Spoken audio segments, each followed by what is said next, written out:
So are you somebody that feels a bit ashamed about their body shape, or have you been somebody that's made comments about somebody's body, or whether you think it's too thin or too heavy, or just maybe kind of a strange shape that you've made a comment about? Well, that's what we're going to be talking about today, and we find that the emotion code is very, very helpful in uh, balancing out emotions that come up like anxiousness, rejection, sadness, those sorts of things. So I'm Dana Smithers. I'm one of the Emotion Code Divas. Welcome back to 2020. We've got some, as I said, great shows lined up for this year. But Helena, why don't you go ahead and introduce yourself and also give us that definition of body shaming?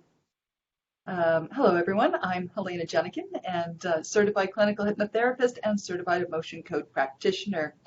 And this is the definition that we have for body shaming. It's the action or practice of humiliating someone by making mocking or critical comments about their size and body shape. Exactly. So, it's funny. I was watching James Corden. Uh, he's a talk show host, if you don't know who he is. And he was talking about body shaming, how his whole life he had uh, felt body shame because he'd always been, he said, a little bit roly-poly. And as a kid, in his time, it was kind of cute. And but what happens as you get older, unfortunately, people are not as kind about what they have to say about your body. And I think everybody has possibly suffered a little bit of that. But what we're going to do today is Helena is going to read from Dr. Bradley Cooper's latest book. This is the one that we'll be using throughout the show. And she's going to talk about some of the definitions. Dana, Yes. you said Dr. Bradley Cooper's book. Oh. Do you have something on your mind? All right, Dr. Brad Nelson. All right, well, didn't mean to say that one. Okay, all right. Yeah, sorry about that. Okay, I'm just going to do something here on my phone. Mm-hmm.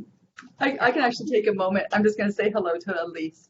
Hello, Elise. How are you this morning or afternoon where you are? Yeah, actually, Elise, I just, whoops, I'll just get it. I just mailed you. Elise listened to the recording and put in whatever we asked to do. It was the last show, I think, on January 1st, and that 3 people would get this copy of this book. So I've just mailed her. So it's on its way. It's on its way. And so today I'm going to jump in, and I'm going to be working on someone who wishes to remain anonymous, which is fine. If you want to be a viewer, we're happy to have you remain anonymous or whatever you like. It's, it is entirely up to you, no question. But I have already asked for her permission to do it because this is very important. Even if you see somebody and you want to help them, one of the rules, code of conduct, ethics from Dr. Brad Nelson is that you have to have permission. So I do, and I'm going to be her proxy. So I'm going to go ahead and just start off and get myself set up here. She's 34. She's a woman that has gone through a lot of trauma. She was in a traumatic, abusive marriage. After she left that, she's found out that she is feeling a lot of rejection in her life. So I'm going to tap into some of those emotions right away and remove them. But Helena, I'm just going to go ahead and get started, but I'd love it if you would read the definition of shame from Dr. Brad for us. And I'm just going to go ahead, and I'm just doing my muscle testing like this. This is yes for me, and that's no. So I'm not going to show you my hands. I'm just going to go ahead and connect with this person. So the definition of shame that Dr. Bradley Nelson has in his book, The Emotion Code, is a feeling of being wrong, defective, or disreputable. The painful feeling of having done or experienced something dishonorable, improper, or foolish. Disgrace, humiliation, a cause for regret. the lowest vibration of all emotions, leads to guilt, depression, and even suicide. That's a pretty strong definition there, Dana. So I've just released that. And the next one that I'm just going to ask the questions, because in some cases, as an emotion code practitioner, the client may have already given you some of the emotions that they're feeling. So you can go ahead and right away release them. So I've got rejection, sadness, and sorrow. So I'm just going to go ahead and release rejection. And Helena, you might just want to check that one as well.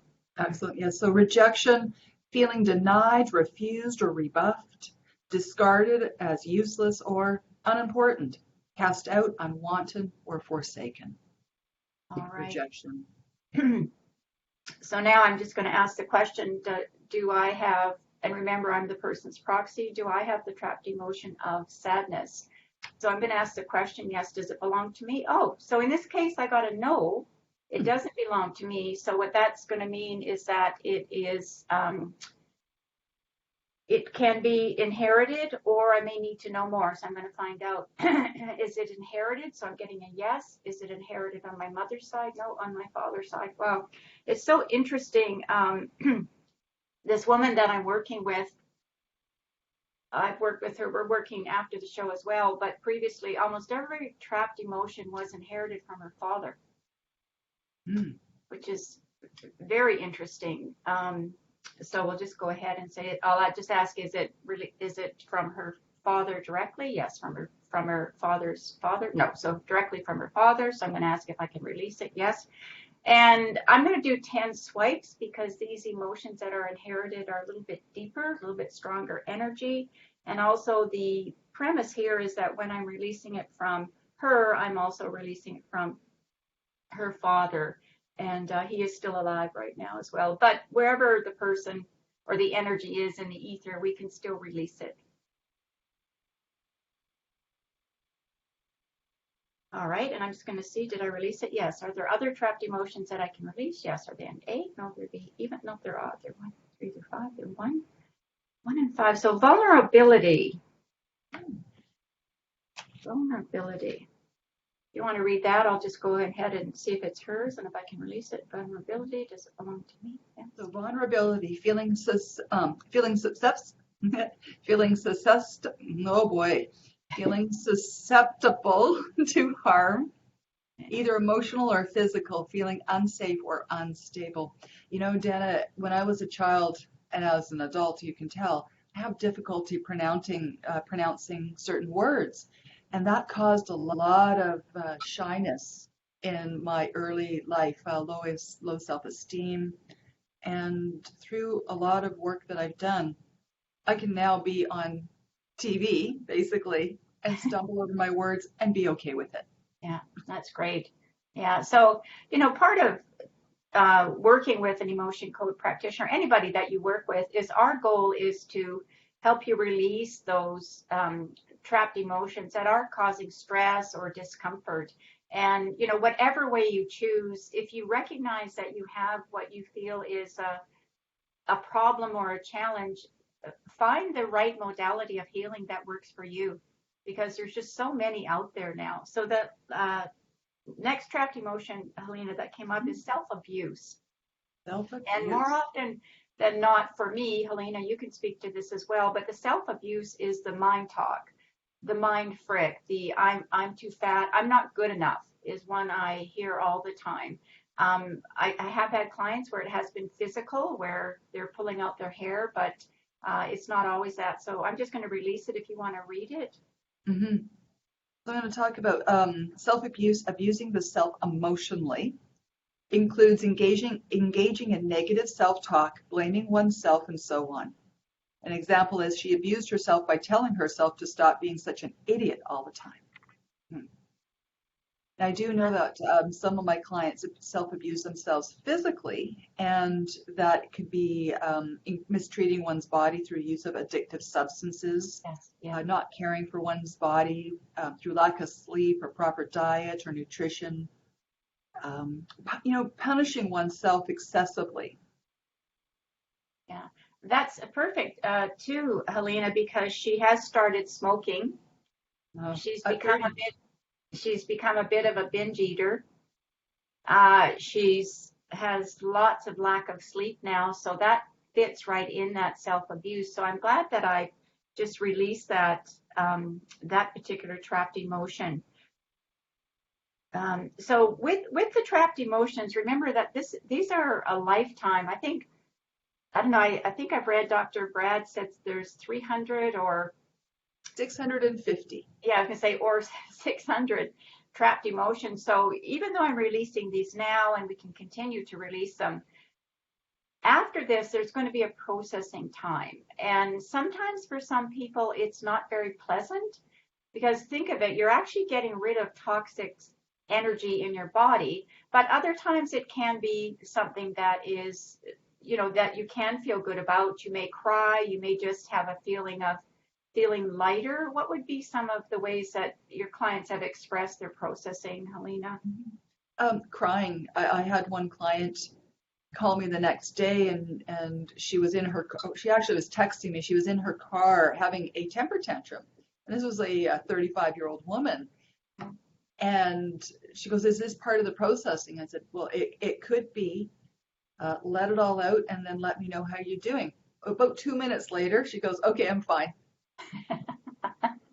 Yeah, that's nice. It's not always that quick, but it can be. And Helena and I definitely recommend, getting out in nature or just even, stepping out for some air just to get a little bit of different energy going on. And if you're surrounding yourself by people that are not, even with the body shaming, that are saying things to you, this is where you have to set up those boundaries.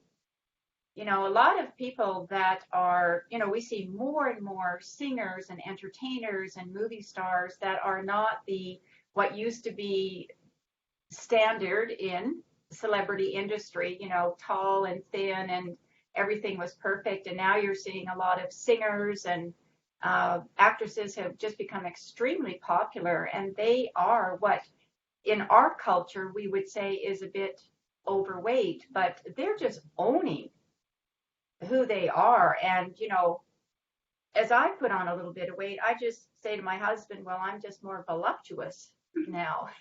It's like, wow, it's, I'm not ashamed of it. It's part of life and, the process that we go through as well. So the important thing with body shaming is that you either get the help that you need or, it is not necessarily about losing weight.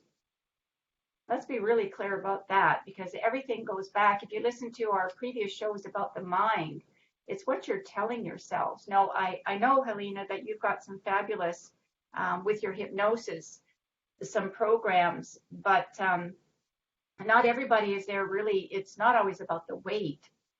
No. No. Like for me, I was 5'9.5" in grade 6. Do you think I got teased about my height? Yeah. Yeah. Yeah. Yeah. Yeah. My sister, I'm 5'2", she's 5'11", almost 6 feet. She was that tall when she was 13. Yeah. Wow. I look back at pictures and I'm trying to figure out her age, and it's like, wow. But again, it's how you look at that. She saw herself as more Amazon type, right? That here I am. But again, it's we get so caught up with having to fit in or wanting somebody to like us, and you know what? It's more about you loving yourself and your body. And my weight loss program is really about loving your body, not necessarily how much weight we're going to lose on when we're working together, because it's all about balancing that energy. So that's it for our show today. We've cut them down, so we hope that you will share them. We're on Instagram now, so do whatever you need to do on Instagram. Share, like us, and Helena, how can people get a hold of you? People can get a hold of me through my website, which is flourishhypnosis.com. I'm also on YouTube and have Facebook pages as well. Terrific, thank you. And I'm Dana Smithers. You can find me at danasmithers.com/emotion-code. And like Helena, a lot of us that do this type of work, we have a lot of other tools in our tool bag as well. So check out our websites and our YouTube channel. So for now, next week, actually, we're going to be working on the topic of loneliness. So if this is you or somebody that we are looking for a viewer. And we'll be doing what we did today. If you'd like to step up, we can do it anonymously or not, but just PM Helena or myself. So that's it for now. And yeah, we've already said our Happy New Year, but we'll say it again. So Happy New Year. New Year.